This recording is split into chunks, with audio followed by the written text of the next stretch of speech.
For my video, we are going to learn how to plant a planter. This is one that I did earlier. There are sort of three big concepts with making a planter. You want sort of a signature centerpiece. This is called the thriller. You want filling plants like here. Those are called fillers. And then you want the draping plants that go over the edge. Those are called spillers. So depending on the size of the pot that you have, that will determine how many plants you're going to put in. These are 20-inch pots. You want to have probably 8 different plants in there at least. Smaller the pot, smaller the number of plants. Okay, so I'm going to use a 20-inch pot. Another option for a lot of people is they take a hanging basket and take it out of the hanging basket and voila, instant planter. We're not going to do that today, but that's another option that works really well for people. I'm going to have to drill holes in the bottom of the planter so that the water will pour out. And then the other thing that I learned is this is a really deep planter, so you're going to be using a ton of soil if you don't somehow fill the bottom. I'm going to drill the holes in the bottom of the planter.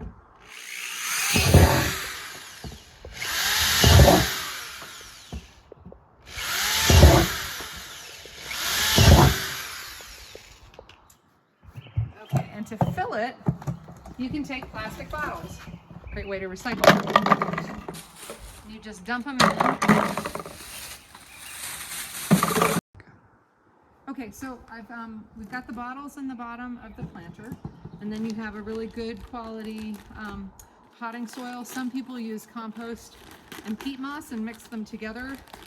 This is one that's already pre-mixed.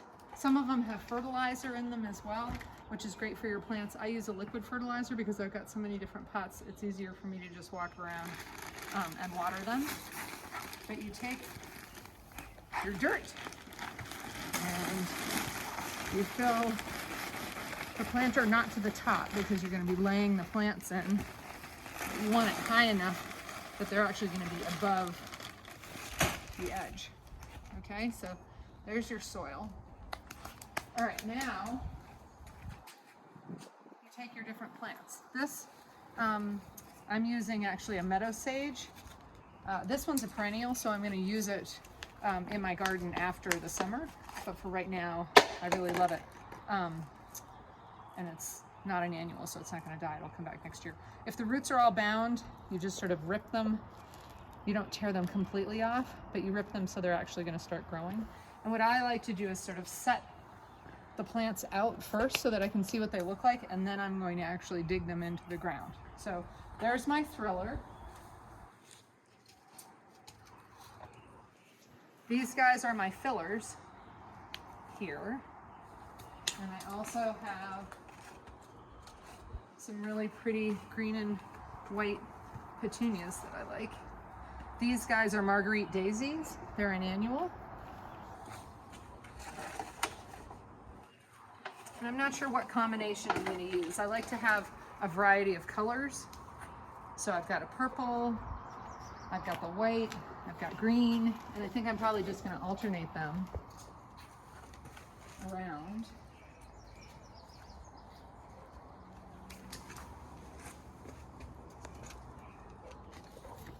You can use any kind of greens or cascading petunias work really well, kind of like that one. Okay, now I think what I'm going to do is I'm going to have my tall plants in the center so that they grow up, and then the other stuff's cascading down.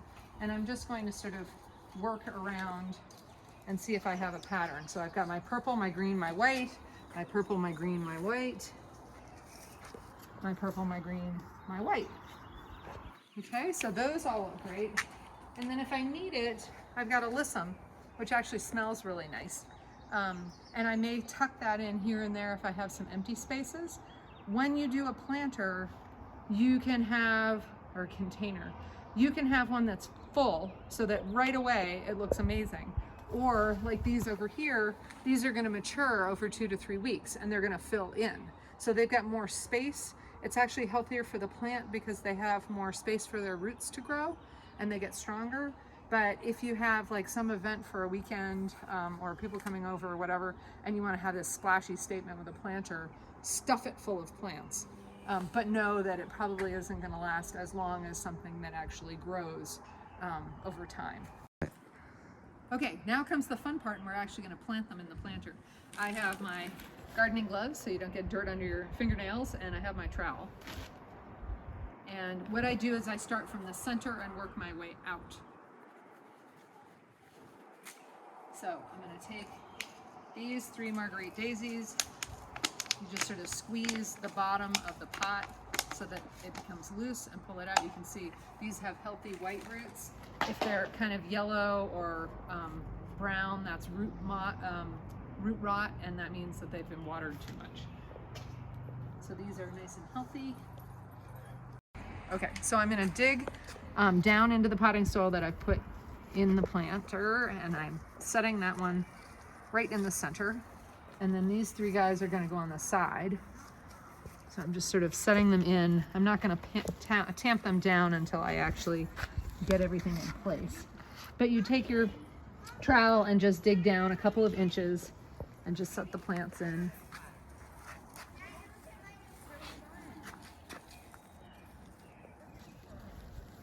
Okay, and then I'm going to work my way to these guys on the outer edges. And I don't stick the tags in. I usually keep 1 of each variety so I know what it is I've planted. Yeah.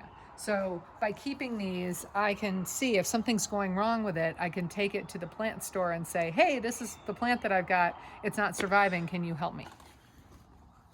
You want to make sure there's a little bit of dirt on the edge of the pot, because if for some reason the temperature drops or whatever, you want to give them a little bit of insulation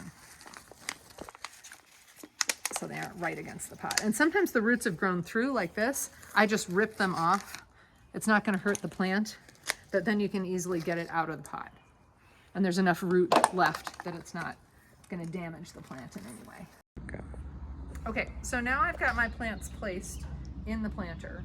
I'm looking around. I like the way they're spaced, but there are gaps around the Marguerite daisies. These petunias need to grow a little bit more. And you can see the tops of the plants. I'm still going to put more soil on top of them. But I'm going to use alyssum to fill in those spaces.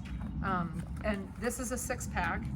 I really like having little tiny plants that you can fill with, because when you have spaces, you don't want a huge plant that you've got to put in. And I just scoop a nice healthy scoop of the dirt, and I sort of push my plant back, and I just pour it in.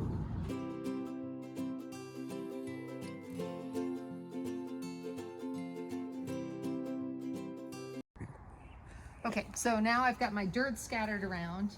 Now I'm going to press gently down to seat the plants into the dirt. I may need to add a little bit more, and I'm just using my fingertips to kind of gently push down on the base of the plant.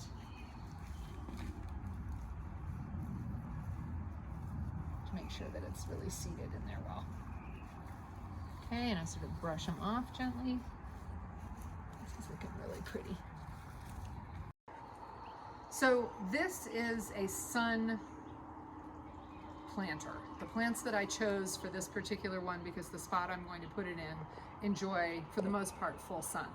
If you have shade, when you go to your nursery, you're going to want to ask for annuals that are good in shade. Begonias are a terrific shade-loving plant. So this is an example of a shade planter. These they almost look like a wild ginger, but they're another draping plant. This one got cut, so I'm just going to snip it off, and then the plants will continue to grow healthy. You want to make sure that you deadhead your plants. So like these begonias, see how they've gotten kind of brown?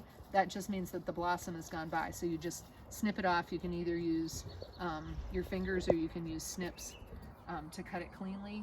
I let them go, a little bit, because I like having the color. But once they get kind of nasty looking, like this plant, it didn't get enough water. So you can see how it's kind of wilted, whereas these have been getting plenty of water. Sometimes it's survival of the fittest. You're going to have plants that die. And in my case, you just rip it out and put something else in. So choose what you love. You can drive around and look at other people's. You can ask at the plant store, you know, for colors. Usually plant stores are organized by sun and shade and by height. And my house is red and white, so I really love using purples and greens and whites and yellows. Those tend to be sort of my go-to color. Enjoy planting your planters. Thanks.